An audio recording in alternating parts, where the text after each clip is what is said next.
Paradise people, welcome back to the podcast from our radio show here at Bobo 89.1 FM and our Zoom meeting here that you're listening to if the audio sounds a bit different to you. I'm Bella Rooney, your host, and today we are chatting with Rob Cobbold. Cobbold? Yes? Cobbold, very good. Better than most first time round. The Chief Operating Officer at the Blue Circular Economy platform called Beach Collective. So thank you so much for joining me today, Rob, to talk a bit about Beach Collective and the incredible work you guys are doing. Thanks, Ben. My absolute pleasure. So, Rob, you have an amazing background. I've kind of done a bit of stalking on the interwebs, and I met you at COP27, and I figured you were a busy bee when I met you then. But after looking over your LinkedIn and doing some Googling, you're like the busiest of bees. You have a massive background in science communication through the educational programs you've worked in, lots of project managing for groups like The Crowd or Green Schools Project. And then you're also the founder of a group called Conscious Evolution, which is, from what I understand, a group that works with the concept of giving humans the understanding of their role in our own evolution and giving us the tools to harness that, from what I understand, to make a conscious evolution to make the world a better place. Pretty good. You've understood pretty well. Okay, that's it? Okay, good. That's pretty much it. Yeah. And I mean, more concretely, it's just an online publication and podcast, right? I have done some workshops and stuff at yoga retreats around that theme. In fact, I'm doing one over New Year's. But it's more just like a side project, and yeah, it's like a podcast. The podcast, what I'm most proud of. Cool. Yeah, the podcast. That's the one to check out. Yeah. Okay. Currently on British Airways in-flight entertainment. In fact, fun fact. So as you fly to and from the Cayman Islands, if you get British Airways, it's available to listen to on the flight. Oh my gosh! And here we are, my little podcast here. One day maybe we'll be on Cayman Airways. Yeah, I have no idea how many people listen to it on in-flight entertainment. They said at the beginning when they put me on, they were like, "Yeah, we have millions of customers a year." And this was in like beginning of 2021. I was like, "Not this year, you don't." So they won't tell me how many people listen to it. So I've got no idea. For all I know, it's 5 people, but we'll see. Better than nothing, right? Better to have it on there than not. So exactly. We could do a whole other episode on that work that you're doing, because that sounds absolutely amazing, but we're just going to focus on Beach Collective for today. So I just kind of want to start with your journey to Beach Collective. So I met you at COP27. I just want people to get to know you a bit better. So how have you gotten there? So I've always been interested in climate change ever since I was at school. And I got really interested in money design as a topic because, I read this book by this guy called Charles Eisenstein called Sacred Economics. Really good place to start if anyone's curious, because basically it's this hidden underlying factor beneath so many of the problems that we see in the world today. We're always having these conversations about how to get money from one place to another, or how to fund more of this, or how to redistribute wealth so it's not so unequal. And we very, very rarely, if ever, talk about what kind of money do we actually want. Because it turns out that the reason why the world is so unequal and the reason why it's so difficult to stop growing is because of the way that we've designed money. And it turns out that is a choice that we've made at somewhere down the line to basically create a kind of money that's very, very good at creating growth and incentivizing, therefore, extraction of materials and value from the earth in order to grow and grow and grow. But it's really not very good at slowing off or leveling off or kind of, evolving to a more kind of qualitative kind of growth where we decide which kinds of growth we want, not just growth for the sake of growth. And it also exacerbates inequality in all sorts of ways. So then I became very interested in, okay, well, how can we redesign money, and what would a money look like that actually made possible the kind of world that we want to live in? And started researching sort of community currencies. There's lots of community currencies. Some of them are sort of place-based. Some of them are, and the whole sort of crypto scene emerged. I got very interested in that. Of course, the crypto space largely has just reproduced the same problems that we see in normal markets, just a little bit crazier. But there's also this radical potential there because for the first time, I think the critical mass of people are aware that actually money is this thing that we can design. And so, yeah, when I came across the Beach Collective and in particular, one of the founders, Chris, who I've known for some years now, we actually worked on a previous iteration. It just spoke to, I think, all of the areas that I've been interested in, both from that kind of monetary perspective and the conscious evolution sort of philosophical. Because really it's conscious evolution put into practice. It's consciously redesigning our systems in order to enable future evolution and flourishing on this planet. So I really see the two as like, one sort of like backing up the other in that respect. That's super interesting. That's quite a journey then. That's quite a Yeah, that's it. Yeah, and my career has been very kind of like smorgasbordy. I've always like dipping into this, dipping into that. Certainly wasn't interested in any of the kind of traditional career options laid out in front of me. I was always a bit of a multidisciplinarian, which is quite tough actually, to be a multidisciplinarian in this world because it's sort of favored for specialists in niche areas. And so sort of loved the climate education piece. That was great. Did a lot of climate education. That was very rewarding, very meaningful. But was kind of keen to see if I could scale that up and enable people to take action at a larger scale. And hopefully Beach Collective is the answer to that. I think that's epic. Very cool. So let's move on to Beach Collective then. I kind of have written down in my notes that how, who, what, when, where, why of Beach Collective and how you guys started. But I think you kind of mostly explained who, that's Chris and yourself, and then the why and figuring out new ways to use money, putting money towards actual good things, essentially, if we could break it down to that level of simplicity. So I guess my next question is Beach Collective, you describe yourself as a blue circular economy platform. And for people out there who might not know what that is, would you just be able to explain that? Sure. Yeah, we're saying we're part of a larger team. We've got 10 founders. Also work very closely with Jasper on the marketing and design. And we've got other founders as well who advise on everything from finance to partnerships, you name it. So Blue Circular Economy Platform. Well, we have designed a currency which internalizes the health of the planet into every single transaction. So if you use it to buy a cup of coffee or your veg at your local farmer's market, and it's really designed for those everyday transactions, then the fee that you'd normally be giving to Visa or MasterCard, we take that same fee and we give it to the oceans. The circularity is made possible because we also work with businesses and brands to accept that currency as payment in return for their products or services, whatever it might be. And some of the fees that we charge, as I said, they go towards clean oceans initiatives like picking up the beach. So there is the potential there to create a complete circle. We sell a product on our shop that hopefully uses sustainable recycled materials. For example, our partner Ginger Bees does sustainable activewear. They use a lot of old stock or recycled materials. So we sell a pair of their leggings or tracksuits. The fee that would normally be linked to Visa or MasterCard is then redistributed to a beach clean in Sri Lanka, say, where they collect plastics and materials from the beach.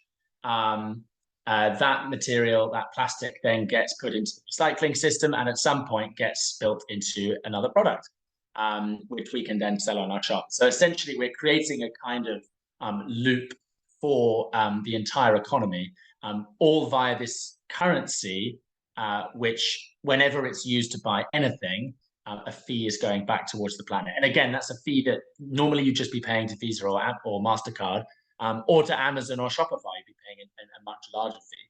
So it's all just like capturing value that's kind of leaking out to these kind of third-party financial institutions, which, I suppose we're providing a really valuable service at one point or another. But like all things, we have the technologies evolved that we don't really need them anymore, basically. So let's take those fees and do something better with them. Yeah, for sure. That's super cool. Yeah, I like that a lot. Some people, I don't think people can see the full connection of how things move and how you can actually, how you have to sometimes think about the outcome of things like that. Do you know what I mean? Do you know what I'm saying? Yeah, totally. And it's super complex, and obviously, we're a long way from that fully circular model. We're only launching our shop in one next year. We funded an awful lot of plastic removed from the beaches, something like 120 or 150,000 kilograms. But often that's in very remote locations, and the sort of waste processing facilities are non-existent sometimes, or just inadequate or hard. I literally just got off a conversation with somebody in Kakuma, who we fund to do a weekly cleanup of the camp with 30 women refugees. And in order to find somebody to come and collect all the rubbish that they'd collected, we actually had to pay them to come and collect it all. So despite the fact we've been working for ages and ages and ages to collect these tons and tons and tons of waste, to actually get it taken and processed and recycled, we have to. Right. So that's obviously a long way from where we need to be. And it's beyond the scope of what we're doing at present to like resolve that entire supply chain of materials. However, the potential is there because we have this currency, which basically becomes a source of funding to kind of tackle all these problems, particularly reduce the cost of collection. Like if you're trying to collect, you want to put it in. One of the biggest costs is collecting it in the first place. And we've basically come along and solved that problem. So, we rely on partnering with other organizations that other parts like mobile recycling facilities, and then getting it into the sort of supply chain for brands like. But we're certainly aim to be a key part of that loop. Right. So speaking about your currency then, so you have your beach tokens or your little money sign beach, and that's been described as a DeFi currency. So again, for people who maybe don't know what a DeFi currency is, could you just explain how that fits in our money world or our financial world? Sure. So DeFi stands for decentralized finance. And it's just one of these sort of fancy terms for, the new kind of emerging crypto space, and decentralized currencies. There's also the term emerging refi. We could call ourselves a refi currency if we wanted to. Essentially, it's just all fancy terminology for, this like emerging crypto/climate space that we are sort of positioning ourselves in. We are Beach is a cryptocurrency. It's built on the Binance Smart Chain, which is actually a centralized blockchain. So we're not as decentralized as some sort of ideological purists like. But that allows us to be several things. One is low emissions. So actually the emissions of a transaction are lower than Visa or MasterCard, which you can't say the same for many cryptos that are decentralized, of course. Some manage to be both, but we also chose the Binance Smart Chain because it means that we're accessible to billions of people that lack digital access to other currencies. It's the sort of most widely used and widely adopted, particularly in the places that we work, like Philippines.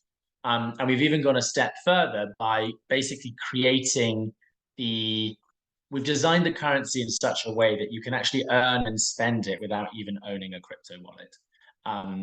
Because even though, crypto in theory is available to everyone, we know that digital access and inclusion is an issue. And a lot of the people that we want to use the currency to earn the currency, picking up litter or planting trees, and then to use the currency in their communities, just in practice lack digital access to cryptos. And it's not necessarily about owning a smartphone, right? It's also about having the confidence to know how to use it and to interact in crypto spaces and the kind of like know-how and nous to understand markets and all the rest. So we have kind of cut out all of that, and we've created a currency which is very simple to use, and you can send and receive it with just like an email username. And whenever you do so, you're doing something good for the planet. And we see that as kind of I would say the crypto world has kind of missed out on that level of simplicity. because they're so ideologically focused on the decentralization piece.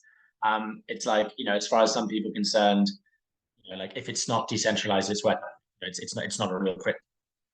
We don't really mind that. We're sort of happy to be sort of half decentralized, half centralized, as long as we can achieve what we want to achieve. Right. That actually answers my next question, which was the fact that you don't require a crypto wallet. So that's pretty impactful for people in developing countries.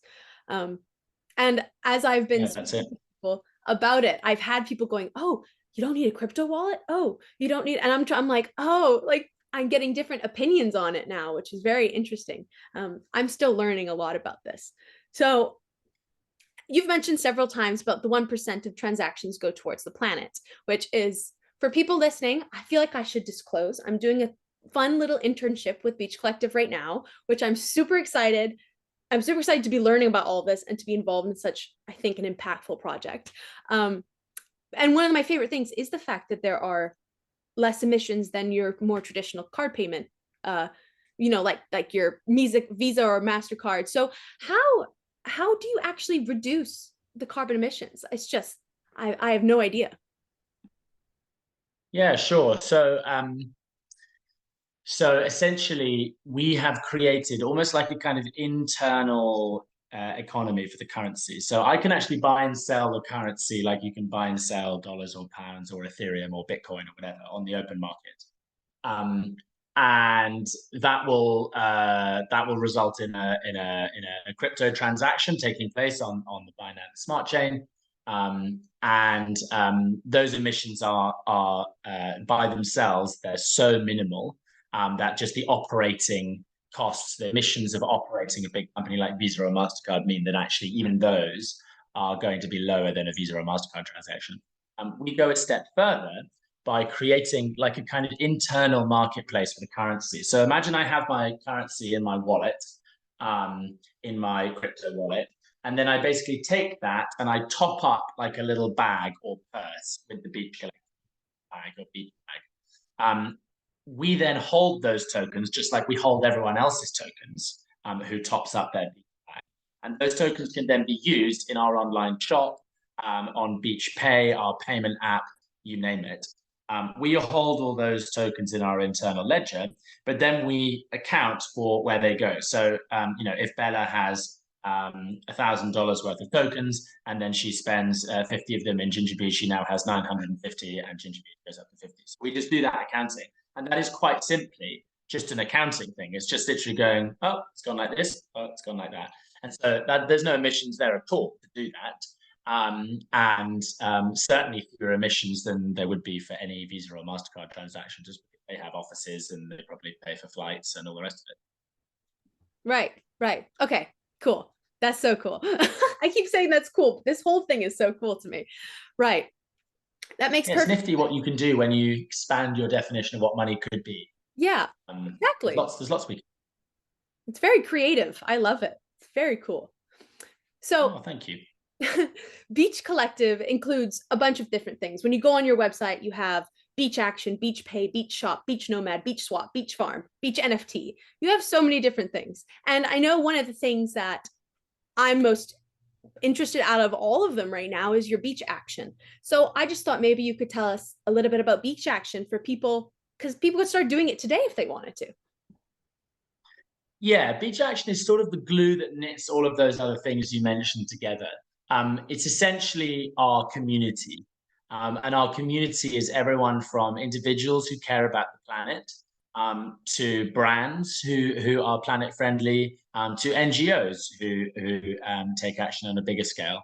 And it's basically a social media platform. But the social media platform is designed rather than to maximize ad revenue, like most of our social platforms are. It's designed to incentivize and reward individuals and organizations who take direct action for the planet. Social media is this unbelievably powerful tool for shaping human behavior, a bit like money. But again, we haven't really designed it very consciously. We've kind of just plugged it into our existing way of operating, which is let's make as much money as possible. think about the consequences. And then, surprise, surprise, we ended up like breaking to all these social platforms, which do this really important job of like, you know, like regulating human behavior and actually giving visibility and influence and status to, you know, hopefully people that we want to listen to, we want to pay attention to, or have something valuable to say. But instead of that, we basically just sold that visibility and influence to the highest bidder, right? So, you know, and that comes with all the problems with social media that are so well documented and don't need me to really talk about here. So Beach Action is basically an answer to that question: is what would a social media platform look like if we tried to design it to incentivize individuals and organizations to take action for the planet? And basically, it's something like Google Maps for climate action. It's literally a map of the world. It's segmented into a grid called by what 3 words, which is basically they've kind of designed like a postcode system for the entire world. Our world is divided into these 3-meter squares, and each 3 by 3 meter square has a unique 3-word reference. So it could be pencil, speaker, window. Okay, that's one 3-word reference somewhere. And then individuals, organizations can come along and register actions to particular squares. So I pick up a plastic bottle from the beach, I drop a pin in the map along with a photo, and then I actually earn beach token as a reward. And I earn social credit over time, accumulates to more visibility, more influence, more status, etc. So this then becomes a very, very powerful tool for companies as well, because companies, as we know, like to look good. They like to spend money on environmental initiatives. And, you know, there's always an ulterior motive there, which is they want to reach their customers and they want their customers to think they're doing good. And that's fine as far as we're concerned, but we think it could be working better. We think there's a way to give the companies that are really having impact more visibility and influence. And so that basically is what Beach Action is this way for companies can, for example, sponsor beach reward. So Bella, you pick up the plastic bottle from the beach, but the reward that lands in your wallet is from the bar down the road, which will accept token as payment. Or it's from, I don't know, some university that's trying to pitch to you a master's degree, for example. So it can work in many, many ways. And we can also, and then those companies will then get visibility and influence for the action that they've had, right? They funded you to pick up a plastic bottle, in essence. So then that goes on their kind of like impact tally, and they gradually get more impact and visibility and status like that. So it's just sort of a way to kind of like use the way that we are wired, to care about our reputation, to care about our wallet, kind of like lever that to get us doing the most good possible. I love that. That's like subtle sabotage, but in a good sabotage. Do you know what I mean? Yeah. Yes, totally. I mean, like, you know, that because it's that there is this kind of like bleeding hearts, like kind of moral purism sometimes about change efforts, you know, like the only way to make the world a better place is you know, by basically by being overly optimistic or idealistic about human nature. You know, we have to be real about the fact that like we are like how we are, and we do respond to certain incentives, and that's absolutely fine.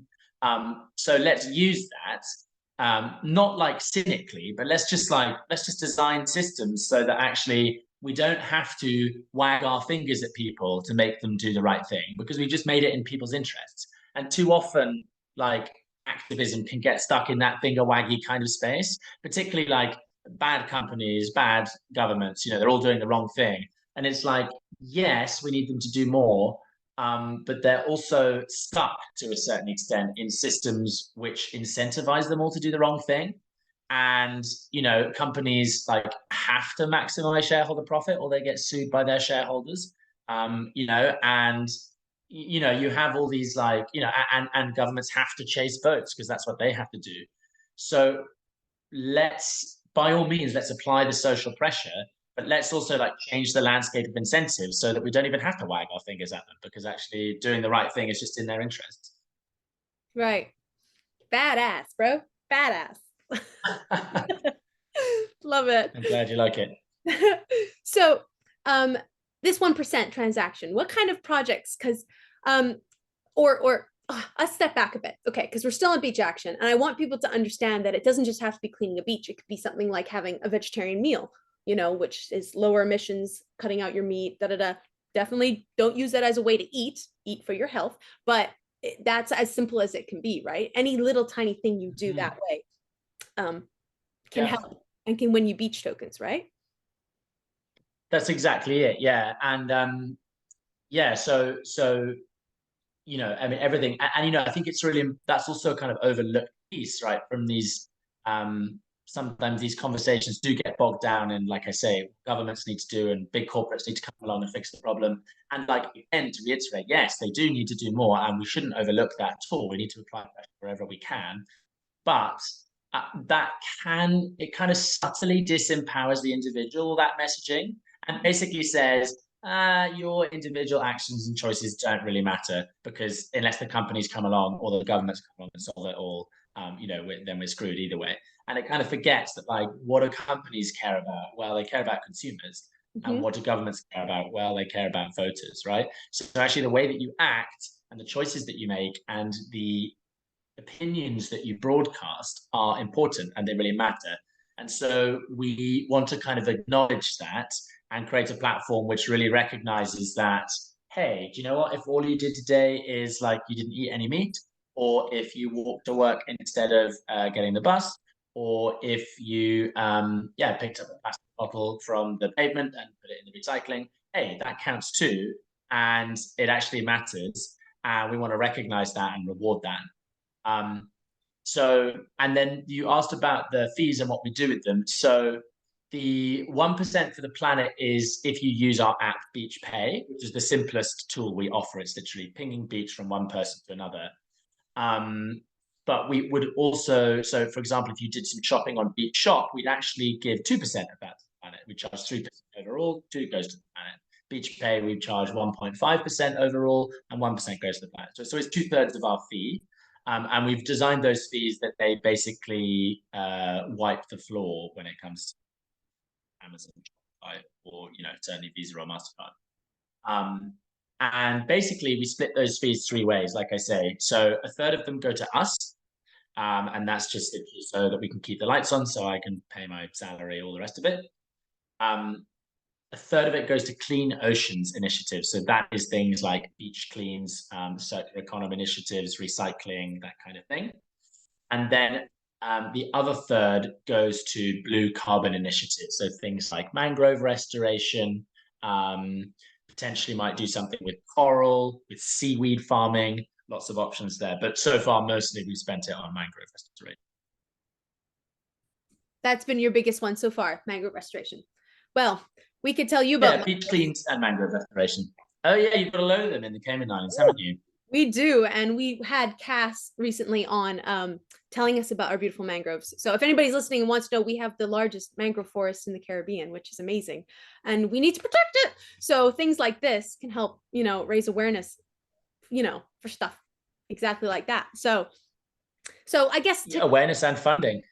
Awareness and funding. I'm a huge fan of Kathy, by the way, and the National Trust Cayman Islands and all the work she does with island offsets, and hopefully, just starting the conversation now, but hope to do something really cool with the mangroves there and maybe issue carbon credits for them as well. That's another tool we're launching, by the way, coming in Q1, which is going to be essentially a tool for people to mint and issue their own carbon credits. Again, kind of same model as the currency, like cutting out all the middlemen, cutting out all the faff and nonsense and kind of like unnecessary like agents in the middle who take the value.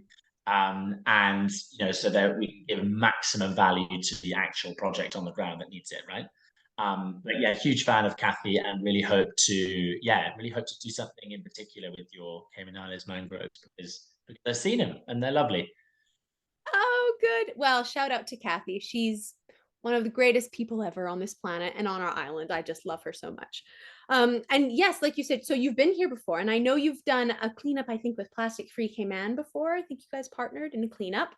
And I guess that's kind of one of my closing questions, is why is this relevant to us here? Why would, if I was to talk, I mean, everything you've said makes it relevant to just humankind, really. But if you could make it relevant to us here in our island, what do you think that would be? Yeah, sure. Well, I mean, number one, as any sort of low-lying Caribbean island, you have a problem, right? The beaches are slowly disappearing. You depend on tourism.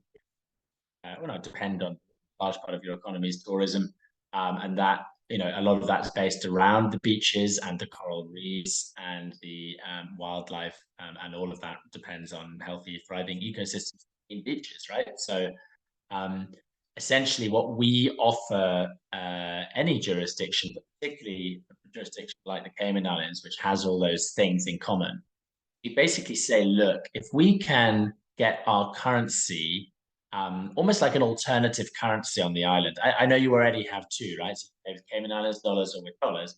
So imagine if you just had a third option, which is like, oh, I can pay with beach token. Um, what that would mean is that all those fees that are currently leaking to Visa or MasterCard, or to the banks, those fees would be captured and then they'd be spent on making sure that the beaches were clean. They would be spent on clearing the sargassum away from the beaches, which I know you have in large quantities. They could be spent on making sure that the mangroves are protected and that the coral reefs are restored. And that essentially is free budget, basically, for the environmental department of the Cayman Islands government.